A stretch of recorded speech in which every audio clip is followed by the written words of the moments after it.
Lionel Messi আর্জেন্টিনার জার্সিতে Copa America জিতেছিলেন সর্বশেষবার ২০২১ সালে। এরপর ২০২২ বিশ্বকাপ জিতে তার ক্যারিয়ারকেই তো একটা পূর্ণতা দিয়েছেন। এখন আরেকটা বিশ্বকাপ মেসি জিততে পারবেন কিনা বা ওই বিশ্বকাপ ডিফেন্ড করার মিশনে তিনি থাকবেন কিনা সেটা এখনো অনিশ্চিত, কেউ জানেন না। মেসি নিজেও এই ব্যাপারে নিশ্চিত নন। কিন্তু আরেকটা কোপা আমেরিকা জয়ের সুযোগ তার সামনে এসেছে।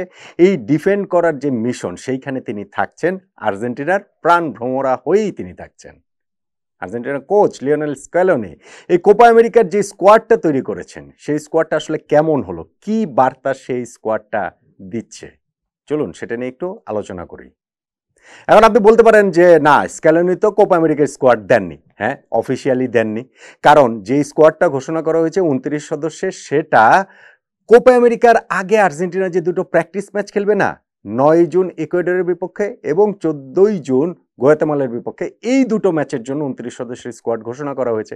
এখন কোপা আমেরিকা শুরু হবে ২০শে জুন থেকে, সেই স্কোয়াডটা হতে হবে ২৬ সদস্যের।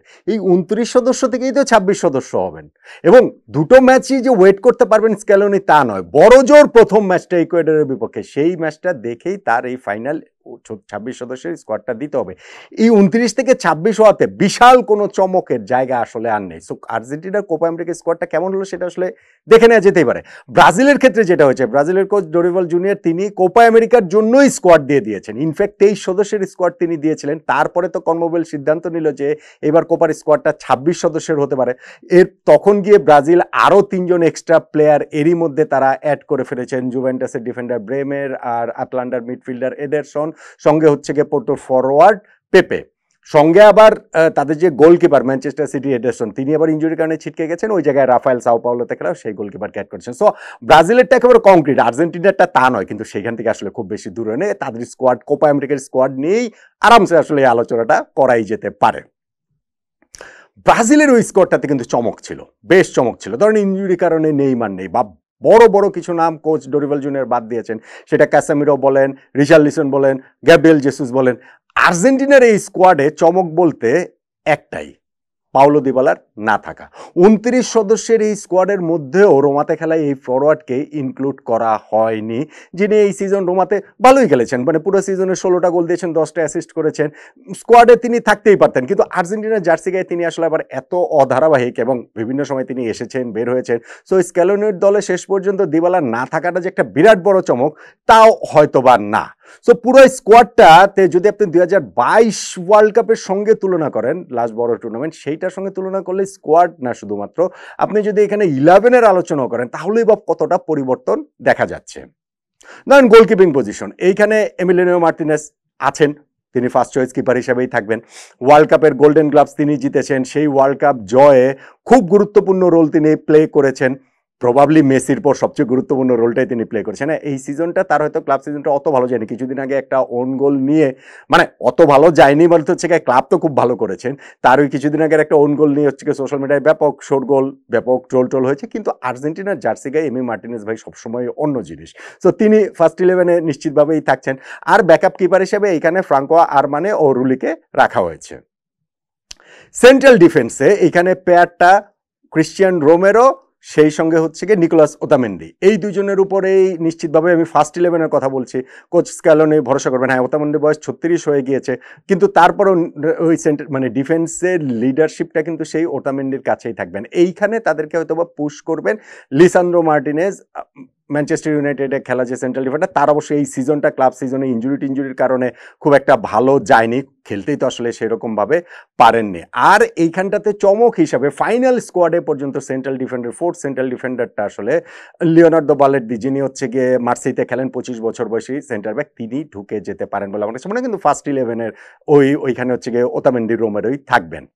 রাইট ব্যাক পজিশনটাও ওয়ার্ল্ড কাপের মতোই ওই মলিনা এবং মন্টিয়েলের মধ্যেই লড়াইটা হবে। মনে হয় শেষ পর্যন্ত এই জায়গাটা থেকে মলিনার উপরেই হচ্ছে গিয়ে ফার্স্ট 11-এ তার থাকার সম্ভাবনাটাই বেশি। ঠিক যেমনভাবে লেফট ব্যাক পজিশন আকুনা আর তাগলিয়াফিকোর মধ্যে লড়াইটা হবে, সম্ভবত তাগলিয়াফিকোকে এখানে খেলানো হবে।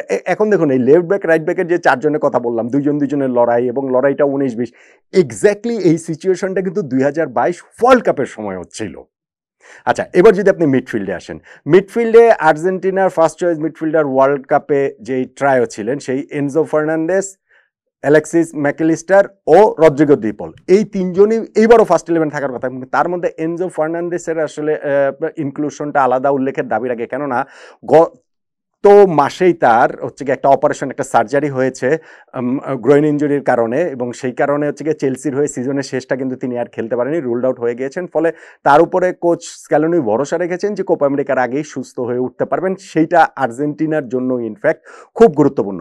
মিডফিল্ডের এই জায়গাটা আর্জেন্টিনার ব্যাকআপ অপশনও কিন্তু আসলে খুবই খুবই স্ট্রং। সেইখানে আপনি জিওভানি লো সেলসের কথা বলতে পারেন, কিংবা এই ক্লাব সিজনটা দুর্দান্ত কাটানো এজেকেল প্যালাসিওসের কথা বলতে পারেন, লিয়ান্ডো পারেদেসও এই জায়গাটাতে কিন্তু রয়েছেন। ফলে হচ্ছে গিয়ে মিডফিল্ডের ওই ট্রায়ো, ফার্স্ট চয়েস ট্রায়োর ব্যাকআপ যারা রয়েছেন তারাও কিন্তু আসলে ভীষণ ভীষণ শক্তিশালী। Forward line, Lionel Messi obviously, যেটা শুরুতেই বলছিলাম যে আর্জেন্টিনার প্রাণ ভ্রমরা তিনি, আর্জেন্টিনার সব কিছুই ইনফ্যাক্ট তিনি। এই ম্যাজিশিয়ান আরও একটা বিগ টুর্নামেন্টে খেলছেন, কে জানে এটা তার লাস্ট বিগ টুর্নামেন্টও হতে পারে। সো সেইটা রাঙিয়ে দেওয়ার সকল চেষ্টা তো তার মধ্যে থাকবেই।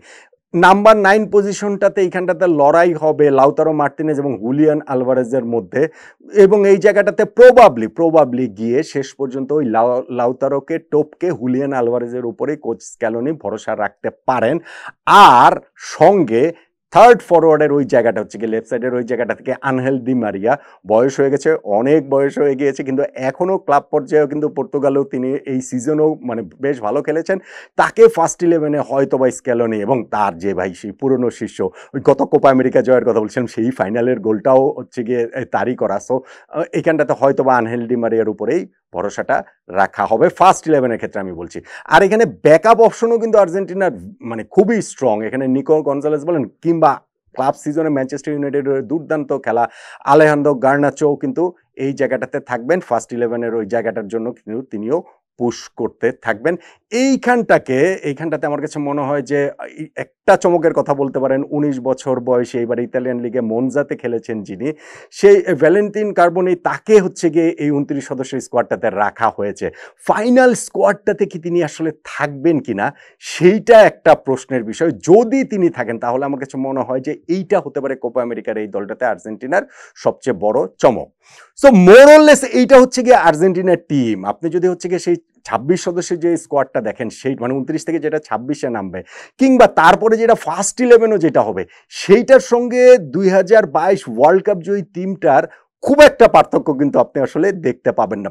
একেবারে পুরো টিমটার হয়তো বা ওয়ার্ল্ড কাপে খেলা সেই ফাইনালের 11-এর সঙ্গে আপনি দেখবেন যে 8-9 প্লেয়ারই কিন্তু এইবারও এই কোপার শুরু থেকে আর কি ফার্স্ট 11-এ খেলবে বা ফার্স্ট চয়েস হওয়ার কথা এখানে কোচ লিওনেল স্ক্যালোনির।